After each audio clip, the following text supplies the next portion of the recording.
After being the dungeon master for my group for 2 years, I was excited to finally be a player.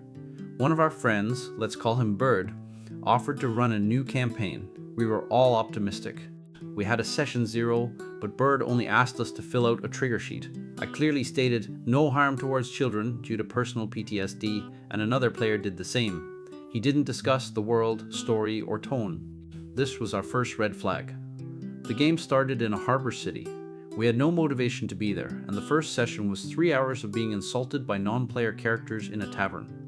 The innkeeper gave us a series of mundane chores, kicking off what we called the Quest Hell Trilogy. The quests were frustrating. Combat was brutally unbalanced, with enemies that had an unrealistic number of attacks.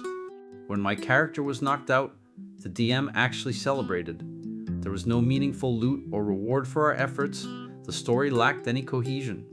Worse, the gods in the world acted like petty bullies. My character's own warlock patron teleported me away to deliver a monologue about how worthless I was, and dropped me to near death for talking back. The pattern was clear. Our characters were constantly insulted, we had no agency, and the game felt like a punishing railroad. Seeing this, another player and I put together a private, constructive list of feedback. We pointed out the lack of rewards, the unbalanced combat, and the violation of our characters' stories. Bird took it extremely personally. He told us we didn't understand his vision and blamed us for playing wrong. After a break, things got much worse. The story led us to a forest where Bird began describing visions of violence towards children, directly violating the trigger warning from our session 0. I pulled him aside and explained I was uncomfortable. He promised to tone it down. But in the very next session, he described a graphic scene involving a child and their dying mother in a burning town. I had a full trauma response and was barely holding it together.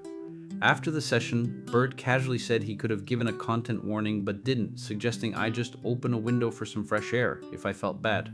Another player immediately confronted him. I calmly asked Bird to leave the call so our group could talk. I told the others I had to quit the campaign. Before we could resolve anything, Bird nuked the entire campaign. He left our server and dropped a final message, saying he was sorry for driving his campaign into the ground, but he never apologized for violating our boundaries. So, my long-awaited chance to be a player ended with a DM who ignored our safety tools, removed our agency, and quit when he was held accountable.